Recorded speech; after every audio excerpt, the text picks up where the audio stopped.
राजा और हंस। बहुत समय पहले एक राजा हुआ करता था जिसका नाम चित्ररथ था। उसके राज्य में एक बहुत बड़ा तालाब था। तालाब के चारों तरफ सुंदर फूल और वृक्ष लगे हुए थे। तालाब की सुंदरता से मोहित होकर हंसों का एक झुंड तालाब में आकर रहने लगा। हंसों की उस प्रजाति को हर 6 माह में स्वर्ण पंख निकलते थे। तालाब में रहने के बदले सभी हंस अपने स्वर्ण पंख उस राज्य के राजा को दे देते थे। इस प्रकार राजा को भी हर 6 माह में बहुत से स्वर्ण पंख मिल जाते थे। एक दिन उस तालाब में कहीं से एक बड़ा पक्षी आ गया और हंसों के बीच रहने लगा। हंसों को यह बात अच्छी नहीं लगी।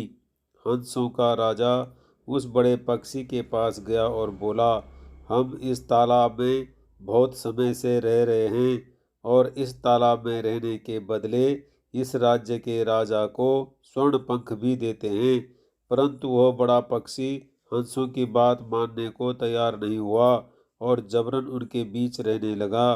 एक दिन हंसों से उसकी लड़ाई हो गई और सभी हंसों ने मिलकर बड़े पक्षी को बहुत मारा। बड़ा पक्षी फिर भी तालाब छोड़ने को तैयार नहीं हुआ और राजा के पास जाकर सभी हंसों की शिकायत करते हुए बोला, महाराज, यह हंस इस तालाब में किसी और को नहीं रहने देते और आपसे भी नहीं डरते। हंसों की शिकायत सुनकर राजा को गुस्सा आ गया और उसने अपने सेनापति को आदेश दिया कि उन हंसों को पकड़कर राज दरबार में लाया जाए। सेनापति सैनिकों की टुकड़ी लेकर जब तालाब के पास पहुंचा तो सैनिकों के आक्रामक तेवर देखकर हंसों का राजा सब समझ गया और अपने साथी हंसों को लेकर दूसरे राज्य के तालाब में चला गया। इस प्रकार शरण में आए हुए हंसों को दुत्कार कर राजा को उनसे प्राप्त होने वाला स्वर्ण पंखों से भी हाथ धोना पड़ा। शिक्षा।